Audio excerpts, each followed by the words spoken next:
Hello, my name is Carol Rosenfeld, and I am so happy that Mr. Coulter has invited me to talk to you today. I'm going to talk for hopefully a short time about the physical destination exercise, which is in Uta Hagen's A Challenge for the Actor. It is the first exercise in a series of 10 exercises, and it is the basis for all of the exercises that follow.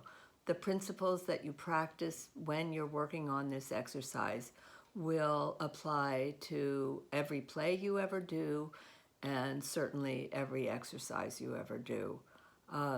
You follow the 6 steps in crafting your exercise, and they start with, who am I? In this exercise, you will always be yourself. You will never play a character. When you're doing the exercise, you will be drawing on circumstances from your own life to craft the physical destination exercise that you bring to class. The second question, what are my circumstances?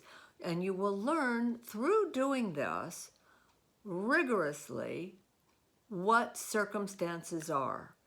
And they are something that you really want to train yourself to be able to stop at any given time and say, what are my circumstances? And when you ask yourself that question, you say, what time is it, right? What day, what exact time, not just maybe the afternoon, but exactly what time it is and what day it is and what month and season. The time is a critical factor in determining often what you're wearing and what you're doing in terms of the kinds of activities that you select. The next question in that is, where am I? And I think that is something that you really need to pay a lot of attention to. Where am I? Place, environment. And you use your own house or your own apartment, your own living circumstances to determine and answer those questions, right? Where am I? What room am I in? What surrounds me in that room? And you can go around your room and point out and tell a story about every object that is in that room and your relationship to it. So out of that, you will also ask yourself, what are my immediate circumstances? And that is, what is happening right now and what do I expect or plan to happen next or later on? So that is going to give you a sense of what your want is, i.e. your objective. I don't like that word too much. I just say, well, what do I want, right? And what do I need? Or what do I have to be doing right now? And then what is my obstacle? What's in my way? And there should be something that's in your way. It doesn't have to be huge, but there needs to be some situation that you are really forced to help your concentration on getting through whatever it is and accomplishing whatever it is that you want to accomplish. And so the last question is, what am I doing? What am I doing to overcome the obstacle? And how can I achieve my objective? By doing X, X, and X. So you create circumstances from your life. You choose a day, a time, and making it extremely specific. And then you set up your environment.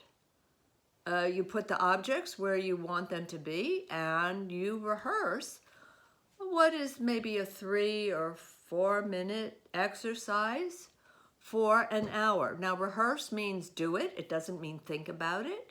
It means actually set it up and do it.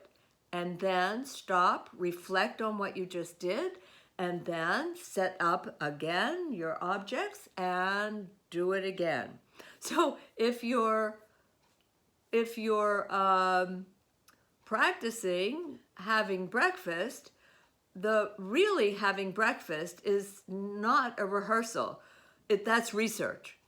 And so you need to change your clothes, put on your pajamas at 3 o'clock in the afternoon and set up your objects if you're in your kitchen or dining room, and so that you can get your cereal, pour it into the bowl, get your spoon, go over to the table, sit down. Oh my goodness, you forgot the milk. It's in the fridge. You have to go get that. So again, that you are setting up your space to do something that you do all the time. So then you say, well, I do that all the time. Why do I have to rehearse it? Well, why not? Number one. And number two, this is a selected life, and you're going to be presenting that in not your own house, right? So when you carry over into the studio to bring your exercise to class, you're going to have to schlep all of these objects to the class. You're going to have to set up the space in the classroom so that you can do what you were doing in your house in the classroom. So that's not so easy. So you're also going to be striving for privacy in public. And so how do you achieve that? Well, if I'm concentrating on doing something that I never concentrate on, well, then that's really not understanding human behavior. It's not understanding how we do things or how we really function in the real world. And so what I will discover very quickly is that I don't get a lot of concentration. I don't get a lot of privacy if I am concentrating abnormally on something. So what I have to do is realize, and you'll catch yourself very, very quickly, you'll discover, oh my God, I'm never thinking about, I'm watching myself pour the Cheerios into the bowl, but it's not really a big deal. It's not that hard to do. And so where is my head while I'm doing this? Where is my head when I'm walking over to the table? What am I thinking about that is unrelated to the activity itself? And what you will discover is, you may be thinking about getting yourself to class, and what's going to be happening today, that you're going to be presenting your exercise and you're terrified because you really are under-rehearsed, or that you might be really disturbed because you had a fight with your best friend. And again, nobody's going to know that, but you are going to be in touch with the things that you're trying to work out about how you're going to overcome that, what you're going to say to the friend, what you wish you had said to the friend, whatever. Now, you're also going to discover that you're not trying to determine and script your thought process. You give yourself a multiple choices of things that are on your mind right now in the course of your life. And you'll see which ones you attach to in the course of the exercise. Even not having a thought, but seeing something and letting yourself remember where that came from for a second.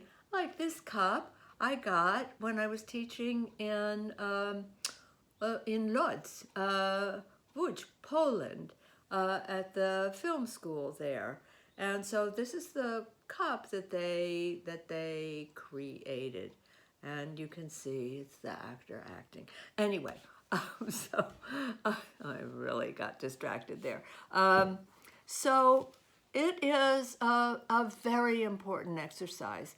There are two things that you're accomplishing. Number one, you're accomplishing beginning to start having a way of productively observing your own behavior, not your feelings, your behavior, so that you might catch yourself for a couple of seconds and say, oh, I never realized I did that. Or, oh yeah, look at that. That's so interesting, what this means to me and why I have this particular routine and how I feel about this routine that I'm doing. Or along the way, you will also start being able to observe other people and watching their behavior also, because we say so much with our bodies, through our body language, through our tone of voice. It's not just our words, right? And so that is such an important function of these exercises, which, by the way, Miss Hagen created to be able to work on her own when she wasn't doing a play. And when you are doing a play, they become very helpful when you're investigating character, but that's another story. For the meantime, let's just say, here's the physical destination. It's like the plie for the dancer, it's like scales for the musician, it's like exercises for every athlete, and you do them for the rest of your life until you quit. So I just welcome you to doing this. I hope you enjoy it. I hope you find it really fascinating. And again, you're laying the groundwork for being on stage, right? At any time or any place, and being able to be private because you know exactly where you are. It's not general, it's not vague. You know where you are, you know what you're doing there. And the idea of physical destination, why does it have that name? Well, it's physical. You're dealing with body. Acting is about your body, about your being in your body. It's not about you just being in your head and acting from here up. And the other part of that is destination. Well, I need to know what's coming next. I need to know what's happening now, what I'm doing now, what I need in order to accomplish what I'm doing. So every time I reach for something, every time I have to get something, right, whatever, that's a physical destination. Now, it's an unconscious destination. It's not major. It's not primary. But these are the things that I end up doing in order to get to the next step and in order to get out the door. The exercise starts with an entrance, that you're coming from somewhere very specific with something that just happened. You're coming in to do something for a reason, and then ultimately you're going to be leaving, and you can go into another room in your house. You might be, again, coming from your kitchen, going back into your bedroom to finish getting dressed to go to school, or you're leaving the house to go to school. So again, the possibilities of creating circumstances are infinite. And the more you do them, the more imaginative you're going to get. And you will discover that, you may feel that it's very, very boring, but it's actually fascinating to see how much we see of you during the exercise.